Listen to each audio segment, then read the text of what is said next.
കർത്താവിൽ ഏറ്റവും പ്രിയപ്പെട്ട മക്കളെ, ഈ ദിവസങ്ങളിൽ അച്ഛൻ നിങ്ങൾക്ക് നൽകിക്കൊണ്ടിരിക്കുന്നത് പരിശുദ്ധ കുർബാന എന്ന വലിയ രഹസ്യത്തെക്കുറിച്ചാണ്. അതിൻ്റെ ക്ലാസ്സുകളാണ് അച്ഛൻ തുടർന്ന് നിങ്ങൾക്ക് നൽകിക്കൊണ്ടിരിക്കുക. ഈ ദിവസങ്ങൾ അതിൻ്റെ തുടർച്ച നടക്കുകയാണ്. അപ്പോൾ അതിൽ നിങ്ങൾ കൃത്യമായിട്ട് പങ്കെടുക്കുക. വലിയൊരു വിഷയം വചനമാണ്. അപ്പം വചനമായതുകൊണ്ട് അത് ദീർഘമേറിയൊരു ക്ലാസ്സാണ് പോകുന്നത്. അപ്പോൾ ദിവസങ്ങൾ മുഴുവനും അതിൻ്റെ തുടർച്ച, കഴിഞ്ഞ ക്ലാസ്സിൻ്റെ തുടർച്ചയായിട്ടാണ് അച്ഛൻ ഈ ക്ലാസ് എടുക്കുക. അപ്പോൾ അതിനോടേറെ ഭയഭക്തിയോടെ നമുക്കതിൽ പങ്കെടുക്കുകയും ആ വചനം മുഴുവൻ ഹൃദയത്തിൽ നമുക്ക് സംഗ്രഹിക്കുകയും പരിശുദ്ധാത്മാവിൻ്റെ വലിയ കൃപ കൊണ്ട് നമുക്ക് നിറയുകയും ചെയ്യും.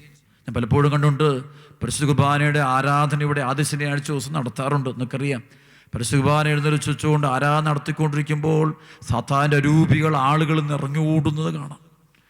ഭയങ്കര ബഹളം ഉണ്ടായ സമയത്ത് കൂട്ടായ സമൂഹത്തിൽ ഇത്രയും ഒരു വലിയ ജനം നിൽക്കുമ്പോൾ അവിടെ ഇവിടെയെല്ലാം ഡെലിവറൻസ് സംഭവിക്കും. നിലത്ത് കിടന്ന് ഉരുളുക, അല്പം കഴിയുമ്പോൾ സൗഖ്യപ്പെട്ട് എഴുന്നേറ്റ് പോവുക. നൂറുകണക്കിന് മക്കളിൽ നിന്ന് പൈശാചിക രൂപികൾ ആരാധന സമയത്ത് ഇറങ്ങിപ്പോന്നു കാണാം. ഞാൻ ചിലപ്പോൾ കണ്ടുകൊണ്ട് എൻ്റെ മുന്നിൽ തന്നെ കുർബാന ആരാധന നടക്കുമ്പോൾ ആരാധന തൊട്ട് മുമ്പിൽ താഴോട്ട് വീണ് ബന്ധനം ഒഴിഞ്ഞ് സൗഖ്യപ്പെടുന്നത് കാണാം. ഞാനാരുമല്ല, ഡൊമിനിക്കച്ചനൊരു സാധാരണ ഒരു അച്ഛൻ മാത്രമേ ഉള്ളൂ. ഞാൻ സാധാരണ ഒരു അച്ഛൻ മാത്രമേ ഉള്ളൂ. ഉയർത്തിപ്പറയാൻ എനിക്കൊന്നുമില്ല. ഉയർത്തിപ്പറയാൻ ആകെയുള്ളത് ദൈവം പാപിയായി എനിക്ക് തന്ന ഏറ്റവും വലിയൊരു അധികാരം അല്ല കൃപയാണ്.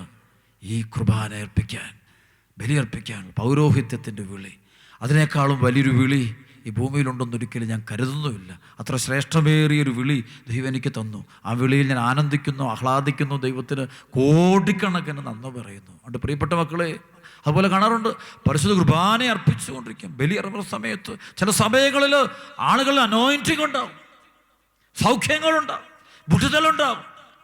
ഞാൻ പറയും, നാടുകളെ ഓടരുത്, വ്യാജ പ്രവാചകന്മാരുടെ പുറകെ ഓടരുത്.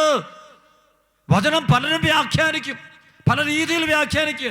ഒരേ വചനത്തെ തന്നെ മറ്റുള്ളവർ തെറ്റിദ്ധരിപ്പിക്കുന്ന കാലഘട്ടം. ദുർവ്യാഖ്യാനങ്ങൾ ഇഷ്ടംപോലെ സംഭവിക്കുന്നുണ്ട്. മായം ചേർത്തുള്ള വ്യാഖ്യാനം, അടയാളങ്ങളൊക്കെ അവിടെ കാണുവയ്ക്കും. പോകരുത്, അതൊന്നും പൂർണ്ണമല്ല, പൂർണ്ണമായൊരു അടയാളം ദൈവം നമുക്ക് വേണ്ടി ഒരുക്കിയിട്ടുണ്ട്. കുർബാന അതിൽ സ്വന്തമാക്കാൻ, അതിൽ കർത്താവുണ്ടെന്ന് എന്ന് വിശ്വസിച്ചാൽ മാത്രം മതി. അത് മാത്രം മതി. യോഹന്നാൻ ശ്ലീഹ നൽകുന്ന ഏറ്റവും വലിയ അത്ഭുത വചനം പറഞ്ഞാൽ അത് യോഹന്നാൻ സുവിശേഷം 21-ാമത്തെ അധ്യായത്തിൽ ശരിക്കും 1 മുതൽ 14 വരെയുള്ള വചനം വായിക്കുമ്പോൾ അവിടെ പ്രധാനപ്പെട്ടൊരു വചനം നമ്മൾ കണ്ടുമുട്ടുക 6 മുതൽ 10 വരെയുള്ള വചനമാണ്.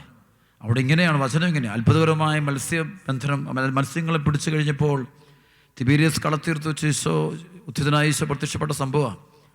രാത്രി മുഴുവനും അധ്വാനിച്ചിട്ട് മടങ്ങി വരുന്ന പത്രോസും കൂടെയുള്ള ശിഷ്യന്മാരും കരയോട് അടുക്കാറായപ്പോൾ ആ കരയിൽ നിന്നുകൊണ്ട് ഒരാൾ ഉറക്കം വിളിക്കുക, കുഞ്ഞുങ്ങളെ, നിങ്ങളുടെ പക്കൽ എന്തെങ്കിലും ഉണ്ടോ? അവർ പറഞ്ഞു, ഒന്നുമില്ല. അപ്പോൾ ഈശോ വിളിച്ച് പറയുന്നുണ്ട്, വള്ളത്തിൻ്റെ വലതുവശത്തേക്ക് വലയിടുക, അപ്പോൾ നിങ്ങൾക്ക് കിട്ടും. അവർ വലയിട്ടു. അപ്പോൾ വലയിലകപ്പെട്ട മത്സ്യത്തിൻ്റെ ആധിക്യ നിമിത്തം അത് വലിച്ചു കയറ്റാൻ അവർക്ക് കഴിഞ്ഞില്ല. യേശു സ്നേഹിച്ചിരുന്ന ശിഷ്യൻ പത്രോസിനോട് പറഞ്ഞു, അത് കർത്താവാണ്, അത് നമ്മുടെ കർത്താവാണ്. അതെ, പത്രോസിന് പെട്ടെന്ന് യോഹന്നാന് മനസ്സിലായി, കരയിൽ നിൽക്കുന്നവൻ അവരൊരു മനുഷ്യനല്ല, അത് ഉദ്ധിതനായ കർത്താവാണ്. അതാണ് എൻ്റെ പിതാവിൽ നിന്ന് വരം ലഭിച്ചാലല്ലാതെ ആർക്കും എന്നെ മനസ്സിലാക്കാൻ പറ്റില്ല. പരിശുദ്ധ കുർബാനയിൽ ഈശോ ഉണ്ട്. തിരുസഭ എന്ത് പറയുന്നത്? അത് നമ്മുടെ കർത്താവാണ്. കുർബാനയിലെ സ്തുതിപ്പ് തിരുസഭ പറയും, അതാണ് ഏറ്റവും വലിയ സ്തുതിപ്പ്. പരിശുദ്ധ കുർബാന സമയത്ത് മാലാഖമാരും വിശുദ്ധരും രക്തസാക്ഷികളും സ്വർഗവും എല്ലാം അവിടെ ഒരുമിച്ച് കൂടിയിട്ടുണ്ട്. ബലിപീഠത്തിന് ചുറ്റും അവരെല്ലാം ഒരുമിച്ച് കൂടിയിട്ടുണ്ട്. അത് സഭ വിളിച്ചു പറയുക, അത് നമ്മുടെ കർത്താവാണ്, അത് സ്വർഗമാണ്, സ്വർഗത്തിന്റെ അടയാളമാണത്. ഇത് കേട്ടപാടെ പത്രോസ് എന്താ ചെയ്യുന്നത്? അത് കർത്താവാണെന്ന് കേട്ടപ്പോൾ ശിമോൻ പത്രോസ് താൻ സ്നേഹിച്ചിരുന്ന, താൻ നഗ്നനാണ് എന്നതുകൊണ്ട് പുറങ്കുപ്പായമെടുത്ത് ധരിച്ച് കടലിലേക്ക് ചാടുന്നു. എന്നാൽ മറ്റു ശിഷ്യന്മാർ മീൻ നിറഞ്ഞ വലയും വലിച്ചുകൊണ്ട് വള്ളത്തിൽ തന്നെ വന്നു. പത്രോസ് നീന്തി ഈശോടേക്ക് പോവുക. കർത്താവാണെന്ന് അതാണ് യോഹന്നാൻ വിളിച്ചു പറയാം, നമ്മുടെ കർത്താവാ. കണ്ടു കഴിഞ്ഞാൽ മനുഷ്യരെ പോലെ തോന്നുന്നത്, പക്ഷേ നമ്മുടെ കർത്താവാ. അവരുടെ സഭയിലെ ബലിയർപ്പണം, ദേവാലയങ്ങളില് പ്രപഞ്ചത്തിലുള്ള 10,000-കണക്കിന് ലക്ഷക്കണക്കിന് ദേവാലയങ്ങൾ അർപ്പിക്കപ്പെടുന്ന പരിശുദ്ധ കുർബാനയില് കർത്താവുണ്ട്. അവിടെ മുറിക്കപ്പെടുന്നത് ഈശോയുടെ കാൽവരി ബലിയർപ്പണമാണ്. അവിടെ അപ്പം ഈശോയുടെ ശരീരരക്തങ്ങളായിട്ട് മാറുന്നുണ്ട്. ഇത് സഭ വിളിച്ചു പറയുമ്പോൾ അത് കേട്ട് നീ പത്രോസിനെ പോലെ കടലിലേക്ക് ചാടാനും അവിടേക്ക് നീന്താനും നീ തയ്യാറാകണം. തിരുസഭ അതാണ് യോഹന്നാന് ദൈവിക വെളിപാടുള്ളവനാ. ആണ് യോഹന്നാൻ പറയുന്നത്. യോഹന്നാൻ 3:27-28 പറയും, ഉന്നതത്തിൽ നിന്ന് നൽകപ്പെടുന്നില്ലെങ്കിൽ ആർക്കും ഒന്നും സ്വീകരിക്കുക സാധ്യമല്ല. യോഹന്നാൻ തന്നെ പറയും. യോഹന്നാൻ 6:44 പറയുന്നത്, എൻ്റെ പിതാവിനാൽ ആകർഷിക്കപ്പെടാതെ ആർക്കും എൻ്റെ അടുത്തേക്ക് വരാനാവില്ല. വീണ്ടും യോഹന്നാൻ 6:65 എൻ്റെ പിതാവിൽ നിന്ന് വരം ലഭിച്ചാലല്ലാതെ, ശരിക്കും വരവാണിത്, സഭയോടും ബലിപീഠത്തോടും പരിശുദ്ധ കുർബാനയോടും ഐക്യപ്പെട്ട് ജീവിക്കുന്നത് അത് കൃപയാണത്. അതിന് അകലാനുള്ള പഠനങ്ങളോ ചിന്തകളോ ബോധ്യങ്ങളോ ഈ ഭൂമിയിൽ ആരെല്ലാം നൽകുന്നുണ്ട്. ചിലപ്പോൾ ബൈബിളും കൈപിടിച്ചുകൊണ്ട് പറയുന്ന ആളുകൾ കാണും. പക്ഷെ അത് ഈ വരവന് കിട്ടിയിട്ടില്ല, തിരിച്ചറിഞ്ഞിട്ടില്ല. യോഹന്നാൻ തിരിച്ചറിഞ്ഞ് വളരെ വിളിച്ചു പറയും, അത് നമ്മുടെ കർത്താവാ. ഉടനെ പത്രോസ് താൻ നഗ്നനായിരുന്നത് കൊണ്ട് പുറങ്കുപ്പായെടുത്ത് ധരിച്ചുകൊണ്ടവൻ കടലിലേക്ക് എടുത്തിയാടിയിട്ട് യോഹന്നാൻ പറഞ്ഞ ആളുടെ അടുക്കിലേക്ക്, അല്ലെങ്കിൽ പത്രോസ് ഇവരെല്ലാം കാണുന്ന കരയ്ക്ക് നിൽക്കുന്ന ആളുടെ അടുക്കിലേക്ക് വിശ്വാസത്തോടെ യാത്ര ചെയ്യുക. ഒരു ദിവസവും രാവിലെ നീ ദേവാലയത്തിലേക്ക് നീ പോകേണ്ടവന് എല്ലാവിടെയും ഉണ്ട്. പ്രബോധനങ്ങൾ സൂക്ഷിച്ചോണം. ഈ കാലയളവിൽ പ്രബോധകരുടെ എണ്ണം കൂടുകയാണ്. യാക്കോബ് 3:1 മുതലുള്ള വചനം വായിക്കുമ്പോൾ, നിങ്ങൾ അധികം പേർ പ്രബോധകരാകാൻ തുനിയരുത്, കൂടുതൽ കഠിനമായ ശിക്ഷയ്ക്ക് നിങ്ങൾ വിധേയരാകപ്പെടേണ്ടി വരുമെന്ന് ഉള്ള വചനം എല്ലാ സുവിശേഷ പ്രഘോഷകരും ഓർത്തിരുന്നോണം. എല്ലാവരും, ഞാനുൾപ്പെടുന്ന എല്ലാവരും ഓർക്കണം, നിങ്ങൾ അധികം പേർ പ്രബോധകരാകാൻ തുനിയരുത്, കൂടുതൽ കഠിനമായ ശിക്ഷയ്ക്ക് വിധിക്കപ്പെടുമെന്നുള്ള കാര്യം നമ്മൾ മറന്നു പോകരുത്. മത്തായിയുടെ സുവിശേഷത്തിൻ്റെ 7-ാം അധ്യായത്തിൽ 21 മുതലുള്ള വചനവും ഞാനും നിങ്ങളും മറന്നു പോകരുത്. കർത്താവേ കർത്താവേ എന്നെ വിളിച്ചപേക്ഷിക്കുന്നവനല്ല, എൻ്റെ സ്വർഗസ്ഥനായ പിതാവിൻ്റെ ഇഷ്ടം നിറവേറ്റുന്നവനാണ് സ്വർഗരാജ്യത്തിൽ പ്രവേശിക്കുക. അന്ന് പലരും പറയും, എന്നോട് ചോദിക്കും, കർത്താവേ കർത്താവേ ഞങ്ങൾ നിന്റെ നാമത്തിൽ പ്രവചിക്കുകയും നിന്റെ നാമത്തിൽ പിശാചുകളെ പുറത്താക്കുകയും നിന്റെ നാമത്തിൽ നിരവധി അത്ഭുതങ്ങൾ പ്രവർത്തിക്കുകയും ചെയ്തിട്ടില്ല. അപ്പോൾ ഞാൻ അവരോട് പറയും, നിങ്ങളെ ഞാൻ ഒരിക്കലും അറിഞ്ഞിട്ടില്ല. അനീതി പ്രവർത്തിക്കുന്നവരെ നിങ്ങൾ എന്നിൽ നിന്ന് അകന്നു പോകുകയും എൻ്റെ ഈ വചനങ്ങൾ ശ്രവിക്കുകയും അവ അനുസരിക്കുകയും ചെയ്യുന്നവൻ പാറമേൽ ഭവനം പണിത വിവേകമതിയായ മനുഷ്യന് തുല്യനായിരിക്കും. മഴ പെയ്തു, വെള്ളപ്പൊക്കമുണ്ടായി, കാറ്റൂതി, അത് ഭവനത്തിന്മേൽ ആഞ്ഞടിച്ചു, എങ്കിലും അത് വീണില്ല. എന്തുകൊണ്ടെന്നാൽ അത് പാറമേൽ സ്ഥാപിതമായിരുന്നു. പാറമേൽ സ്ഥാപിതമായ ഭവനമാണ് തിരുസഭ. ആ തിരുസഭ ദേവാലയം, കർത്താവിൻ്റെ ആലയം തിരുസഭ. അപ്പോൾ ആ ദേവാലയത്തിലുള്ളത് എന്താണ്? തിരുസഭയുടെ ഉള്ളിലുള്ള ബലിപീഠത്തിലുള്ളത് ബലിപീഠമാണ്. ബലിപീഠത്തിൻ്റെ മുകളിൽ എന്തുണ്ട്? കർത്താവിൻ്റെ ശരീരവും രക്തമുണ്ട്. അപ്പം അതിനോട് ചേർന്നിരിക്കുന്ന മാത്രമേ കാറ്റൂതുമ്പോൾ, കൊടുങ്കാറ്റടിക്കുമ്പോൾ തകർന്നു താഴെ പോകാതെ പോവുള്ളൂ. തകർന്നു പോകില്ല. ബാക്കിയെല്ലാം തകർന്നു പോകും. എല്ലാവരും തകർന്നു പോകും. അടയാളങ്ങളും അത്ഭുതങ്ങളൊക്കെ ഉണ്ട്, നമ്മുടെ ജീവിതത്തിലുണ്ട്. നമ്മൾ പ്രാർത്ഥിക്കുന്നതാണ്, നിരവധിയായിട്ട് നമ്മൾ പ്രാർത്ഥിക്കണം. പക്ഷേ അത് വ്യക്തികളെ കേന്ദ്രീകരിച്ചല്ല.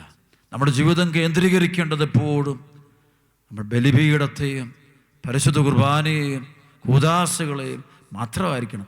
അതിൽ നിന്ന് മാറിയിട്ടുള്ള നമ്മുടെ എല്ലാ നീക്കങ്ങളും അപകടങ്ങളിലേക്കുള്ള നീക്കം, അതിനെ നമ്മൾ ഏറ്റവും അധികം ബഹുമാനിക്കണം. അതാണ് പൗലോസ് പറഞ്ഞത്, കർത്താവിൽ നിന്ന് ലഭിച്ചതും ഞാൻ നിങ്ങളെ ഭരമേൽപ്പിച്ചതും. കർത്താവിൽ നിന്ന് എനിക്ക് ലഭിച്ചതൊന്നേ ഉള്ളൂ, അത് പരിശുദ്ധ കുർബാന മാത്രം. ഞാൻ നിങ്ങളെ ഏൽപ്പിക്കുന്നതൊന്നേ ഉള്ളൂ, അതും ഈ കുർബാന മാത്രം. അതല്ലേ പൗലോസ് അവർ കർത്താവിൽ നിന്ന് ലഭിച്ചതും ഞാൻ നിങ്ങളെ ഭരമേൽപ്പിക്കുന്നതുമായ സത്യം ഇതാണ്. ഞാൻ നിങ്ങളെ ഭരമേൽപ്പിക്കുന്നതും ഒരേ ഒരു കാര്യം മാത്രമാണെന്നാണ് പൗലോസ് പറയുന്നത്. നമ്മുടെ കർത്താവായ യേശു തന്നൊറ്റിക്കൊടുക്കപ്പെട്ട രാത്രിയിൽ അപ്പം എടുത്ത് ആശീർവദിച്ച് മുറിച്ച് അവർക്ക് നൽകിക്കൊണ്ട് കൽപ്പിച്ചു, ഇതെൻ്റെ ശരീരമാണ്, വാങ്ങി ഭക്ഷിക്കുവിൻ. അത്താഴത്തിന് ശേഷം പാനപാത്രമെടുത്ത് കൃതജ്ഞത അർപ്പിച്ചതിന് ശേഷം അവർക്ക് കൊടുത്തുകൊണ്ട് പറയുകയാണ്, ഇതെൻ്റെ രക്തമാണ്, ഇതാണ് കർത്താവിൽ നിന്ന് എനിക്ക് ലഭിച്ചത്. ഞാൻ നിങ്ങളെ ഇതാണ്, ഈ ഒരു അധികാരമാണ് എനിക്ക് കിട്ടിയത്. കർത്താവിൽ നിന്ന് കിട്ടിയ അധികാരം കുർബാന അർപ്പിക്കാനാ, കുർബാന കൊടുക്കാനാ. കാരണം അതിലാണ് അടിത്തറ.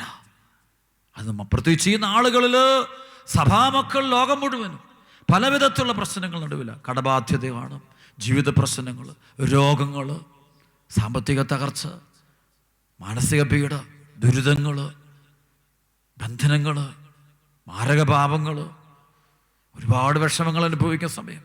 കോവിഡിൻ്റെ രോഗപീഡയാൽ വലഞ്ഞ് അതിൻ്റെ ഭയവും ഉത്കണ്ഠകളും, പ്രിയപ്പെട്ടവർ മരിച്ചു പോകുന്നു, രോഗം കഴിഞ്ഞും വീണ്ടും അതിൻ്റെ പരിണിത ഫലങ്ങൾ പലതരത്തെ അനുഭവിക്കുന്നു, ദുരന്തങ്ങൾ ഒന്നിനു പുറകെ കൂടുന്നു.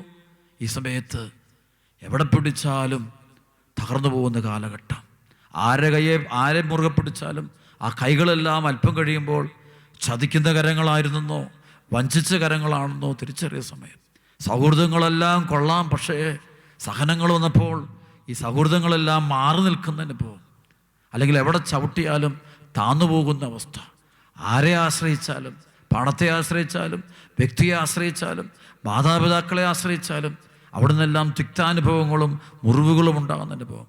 ചിലപ്പോൾ സഭയിലുള്ള പ്രിയപ്പെട്ടവരെ, അധികാരികളെയൊക്കെ നമ്മൾ ആശ്രയിക്കുമ്പോൾ ചിലപ്പോൾ അവിടെയും നമ്മൾ തളർന്നു പോകുന്ന, സഹായം കിട്ടാതെ വിഷയം. ഈ സമയത്തൊന്നും ഇളകാത്തൊരു പാറയുണ്ട്, ഇളകാത്തൊരു സ്ഥാനം, ഒരു വ്യക്തിയുണ്ട്, നിന്നെ നകന്നു പോകാത്തൊരു ജീവിതം ഒരാളുണ്ട്. അത് നമ്മുടെ കർത്താവായ ഈശോയാണത്. അതിരിക്കുന്ന പരിശുദ്ധ കുർബാനയിലാണ്. കുർബാനയിലാണ് അതിരിക്കുന്നത്. ആ കുർബാനയോട് എത്രമാത്രം നീ ഹൃദയം കൊണ്ട് അടുക്കുന്നുവോ അത്രമാത്രം നീ രക്ഷപ്പെടും. കുർബാനയിൽ നിന്ന് മാറിപ്പോകുന്നുവോ അതോടെ തകർച്ചയുറപ്പാ. ഈ നാളുകൾ ഒരു ശരിയാണ്, പലവിധ നിയന്ത്രണങ്ങൾ, ഗവൺമെൻറ്റിൻ്റെ നിയന്ത്രണങ്ങൾ ഒക്കെ ഉണ്ട്. തീർച്ചയായിട്ടും സാമൂഹികമായ അകലം സൂക്ഷിക്കണം. പല പ്രശ്നങ്ങളുടെ നടുവിലാണ് കുർബാന അർപ്പിക്കുന്നത്. ഈ സമയത്ത് എനിക്കറിയാം, അനേക മക്കൾ, കുർബാനയുടെ വരം കിട്ടിയ മക്കളുണ്ട് ലോകത്ത്. പരിശുദ്ധ കുർബാനയുടെ വരം കിട്ടിയ കുടുംബങ്ങൾ, അവർ എങ്ങനെയും കഷ്ടപ്പെട്ട് കുർബാനയ്ക്ക് പോകും. കുർബാനയ്ക്ക് പോകാതെ അവർ വേറൊന്നിനും പോകില്ല. അവർ ബലിപീഠത്തിലേക്ക് പോകും. അത് മതി, അതെല്ലാം ഉണ്ട്. അതിൽ പാപമോചനമുണ്ട്, കടങ്ങളുടെ പൊറുതിയുണ്ട്, നിത്യജീവനുണ്ട്, ആത്മരക്ഷയുണ്ട്, വിശുദ്ധീകരണമുണ്ട്, പരിശുദ്ധാത്മാവുണ്ട്, സകലതുമുണ്ട്. അത് തിരിച്ചറിയണം നമ്മൾ. ഈ നാളെ പിശാച് പലതരത്തിൽ നമ്മളെ കുർബാനയിൽ നിന്ന് അകറ്റി. ചിലപ്പോൾ ബലിയർപ്പിക്കുന്ന വൈദികൻ്റെ ബലഹീനതകൾ അല്ലെങ്കിൽ വീഴ്ചകൾ, അപകടങ്ങൾ അറിയുമ്പോൾ ചിലർക്ക് കുർബാനയോടുള്ള വിശ്വാസം പോകാറുണ്ട്. ചിലപ്പോൾ സഭയുടെ അധികാരികളുടെ മെത്രാന്മാരാകാം, അല്ലെങ്കിൽ മാർപ്പാപ്പമാരാകാം, ആരും ആട്ടെ, അവിടെയൊക്കെ ചില വീഴ്ചകൾ കാണുമ്പോൾ വിശ്വാസം. പക്ഷേ ഒരു കാര്യം എന്നും ഓർത്തോണം, മാർപ്പാപ്പയുടെയോ മെത്രാൻ്റെയോ പുരോഹിതൻ്റെയോ പുണ്യയോഗ്യതകൾ കൊണ്ടല്ല ഒരു കുർബാനയാകുന്നത്. കാൽവരി കുരിശിൽ 3 ആണികളിൽ രക്തം ചിന്തി മരിച്ചവൻ്റെ പുണ്യയോഗ്യത കൊണ്ടാണത് കുർബാനയാകുന്നത്. അവൻ്റെ യോഗ്യത അത്. ഞങ്ങളൊക്കെ പാത്രങ്ങൾ മാത്രം. പൗലോസ് പറയുന്ന പോലെ മൺപാത്രങ്ങളിലാണ് ഈ നിധി നൽകപ്പെട്ടിരിക്കുന്നത്. 2 കൊരിന്ത്യർ 4:7 പറയും, എന്നാൽ പരമമായ ശക്തി ദൈവത്തിൻ്റെതാണ്, ഞങ്ങളുടേതല്ല എന്ന് വെളിപ്പെടുത്തുന്നതിന് ഈ നിധി മൺപാത്രങ്ങളിലാണ് നൽകപ്പെട്ടു. ചിലപ്പോൾ ഈ മൺപാത്രം താഴെ വീണ് ഉടഞ്ഞു പോയെന്ന് വരും, പക്ഷേ അതിനകത്തുള്ള നിധിക്ക് യാതൊരു പോറലും പറ്റുകയില്ല. അതാണ് പരിശുദ്ധാത്മാവ്, അതാണ് കുർബാന. കുർബാനയോടുള്ള സ്നേഹം കൂടണം. അതുകൊണ്ട് ചിലപ്പോൾ കുർബാനയ്ക്ക് പോകാൻ സൗകര്യമില്ലെങ്കിൽ ദേവാലയത്തിലെങ്കിലും പോകാനുള്ള സൗകര്യം കണ്ടുപിടിക്കണം. 10 മിനിറ്റോ അരമണിക്കൂറോ 1 മണിക്കൂറെങ്കിലും നീ ദേവാലയത്തിൻ്റെ അടുക്കൽ ചെല്ലണം, പ്രാർത്ഥിക്കണം. നീ അങ്ങനെ നിൻ്റെ വിശ്വാസത്തെ പിടിച്ചു നിർത്തുന്ന സമയമാണ്. ഈ ലോകാവസാനത്തെക്കുറിച്ച്, അന്ത്യവിധിയെക്കുറിച്ചൊക്കെയുള്ള ചില പഠനങ്ങൾ അല്ലെങ്കിൽ ചില വചനങ്ങൾ ബൈബിളിൽ വായിക്കുമ്പോൾ ചിലപ്പോൾ നമുക്ക് അത്ഭുതകരമായി തോന്നുന്നൊരു കാര്യമുണ്ട്. എപ്പോഴാണ് ഈ ലോകാവസാനം ഉണ്ടാകുന്നത്, അല്ലെങ്കിൽ അന്ത്യവിധി ഉണ്ടാകുന്നത്, ഈശോയുടെ ദ്വിതീയ ആഗമനം, സെക്കൻഡ് കമ്മിങ് ഓഫ് ജീസസ് എപ്പോഴാണ് സംഭവിക്കുന്നത് എന്നതിനെക്കുറിച്ചുള്ള പലവിധ പഠനങ്ങളും പല വചനം. അതിനെക്കുറിച്ചൊന്നും ഞാൻ പഠിപ്പിക്കാനല്ല ഇപ്പോൾ ഞാൻ ഉദ്ദേശിക്കുന്നത്. പക്ഷെ ഒരു വചനം പറയാനാണ് ആഗ്രഹിക്കുന്നത്. ദാനിയേലിൻ്റെ പുസ്തകം 12-ാം അധ്യായത്തിൽ 10-11 വചനത്തിൽ പറയും, അനേകർ തങ്ങളെ തന്നെ ശുദ്ധീകരിക്കുകയും നിർമ്മലരാക്കി വെണ്മയൂറ്റുവരാക്കുകയും ചെയ്യും. എന്നാൽ ദുഷ്ടർ ദുഷ്ടത പ്രവർത്തിക്കും, അവർ ഗ്രഹിക്കുകയില്ല. ജ്ഞാനികൾ ഗ്രഹിക്കും. നിരന്തര ദഹനബലി നിർത്തലാക്കുന്നതും വിനാശകരമായ മ്ലേച്ഛത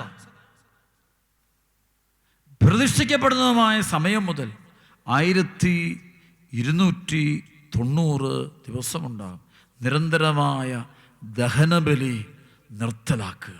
അതായത് ഈ ലോകം അവസാനിക്കുമെന്ന് പറയുന്നത് പരിശുദ്ധ കുർബാനയെ നിന്നുപോയാൽ, ബലിയർപ്പണം നിൽക്കുന്നെന്നാണ് ലോകാവസാനം ഉണ്ടാകുന്നത്.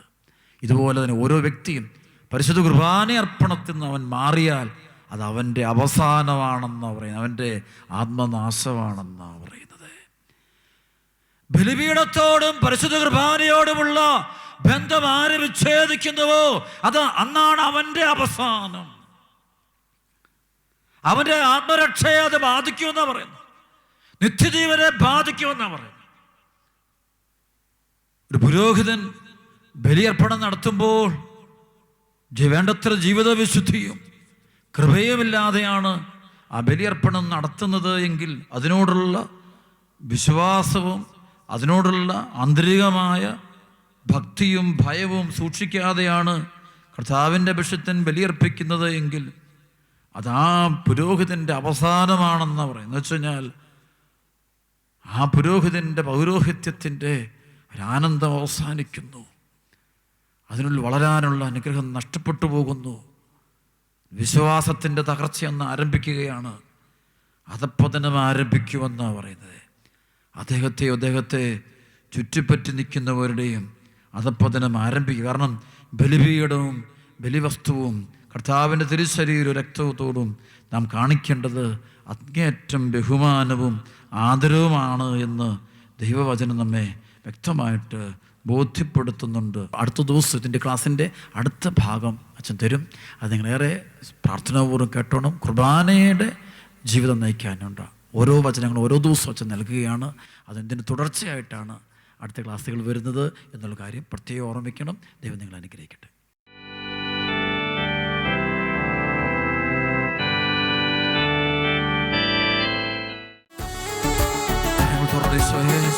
പരിശുദ്ധനാമേ പരിശുദ്ധനാമേ പരിശുദ്ധനാമേ പരിശുദ്ധനാമേ പരിശുദ്ധനാമേ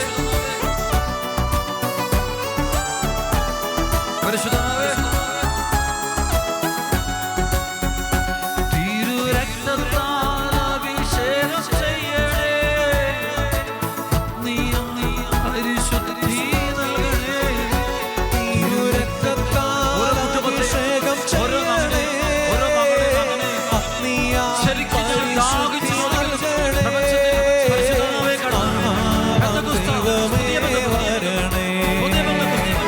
എന്റെ ഉള്ളിൽ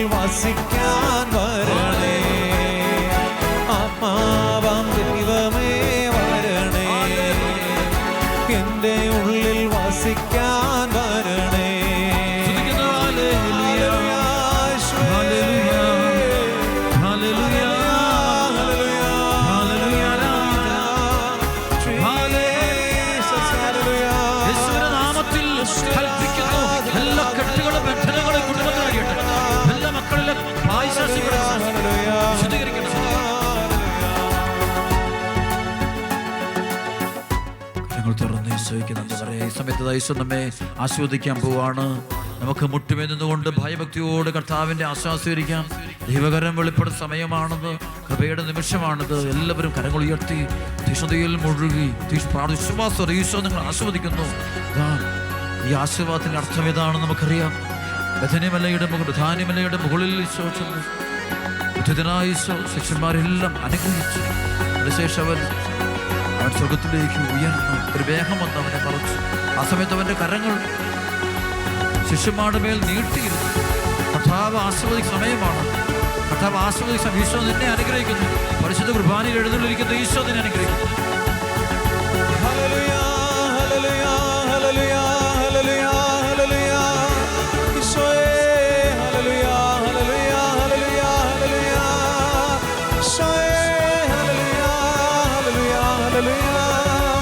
Hallelujah.